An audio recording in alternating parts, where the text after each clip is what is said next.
In this video, I'm going to show you how to make slow and reverbed audio effect in CapCut on PC. If you find this video helpful, please consider to like this video and subscribe to my channel. In saying that, let's just jump straight into the video. Okay, so what we need to do is open up CapCut. Then from here, go ahead and click on New Project. And then upload that video with the audio the way you want to make it slowed and reverbed, or just upload the audio, just depending what you want to do.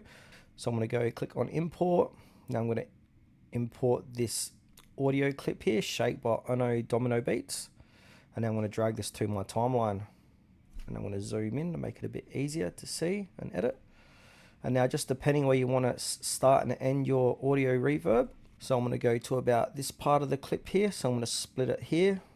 So I'm going to right click here and then click on split.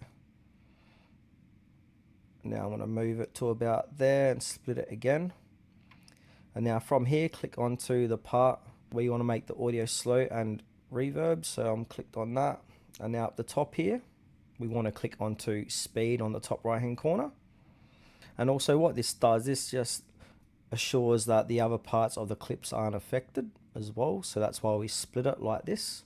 So yeah, come back up here and we've got basic voice change to speed, click speed. And now on times here, we got it set to 1 time, so it'll make this slower. Now what I like to do is set it to about 0.7x or 0.6x. It just depends how dramatic you want it to be slowed down to. So I'm going to keep it at 0.6.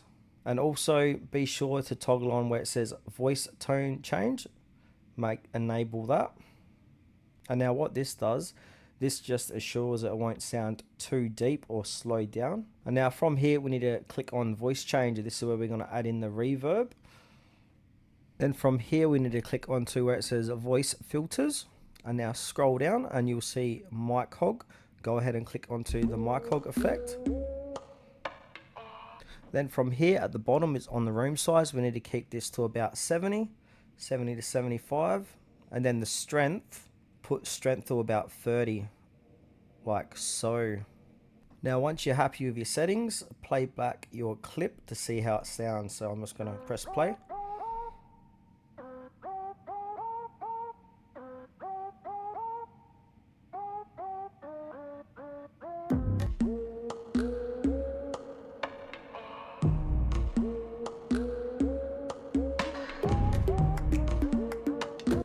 And now down below, I need to make an edit because it's overlapping. So I'm just going to drag this slider like so. And then now it should all match. And to get the best effects, just have a play around with the settings I've given you and make them longer or shorter, change the room size, etc. And yeah, find that perfect slowed and reverbed audio effect for your project.